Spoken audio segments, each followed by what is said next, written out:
All India Majlis-e-Ittehadul मुसलिमीन तालुका Balapur. All India Majlis-e-Ittehadul मुसलिमीन के राष्ट्रीय अध्यक्ष तथा हैदराबाद खासदार सांसद रत्न अल्जार बैरिस्टर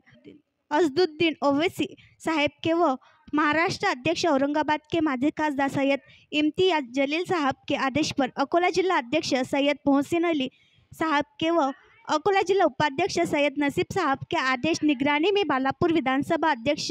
मोहम्मद इरफान साहब व बालापुर तालुका अध्यक्ष सैयद मोबिन नवेद साहब हाथों गुस्ताखी रसूल गुरु नारायण महाराज के खिलाफ निवेदन देकर सख्त से सख्त सजा की मांग की गई। साथ में बालापुर तालुका के सैकड़ों कार्यकर्ता व पदाधिकारी मौजूद थे। बालापुर तालुका उपाध्यक्ष सलमान शेख साहब, पारस पंचायत समिति मेंबर अमजद हुसैन साहब, बिस्मिल्ला खान साहब बालापुर तालुका महासचिव, शाहनवाज पठान साहब बालापुर तालुका सहसचिव, शेख वसीम साहब पारस शहर अध्यक्ष, साकिब अहमद साहब पारस उपाध्यक्ष, असलम खान साहब, जावेद इकबाल साहब, नजमुद्दीन साहब, रहीम खान साहब, पत्रकार अहसान टेलर साहब, शेख तौसीफ, असरार खान, शेख राजा, मोहम्मद फैजान, अरबाज खान।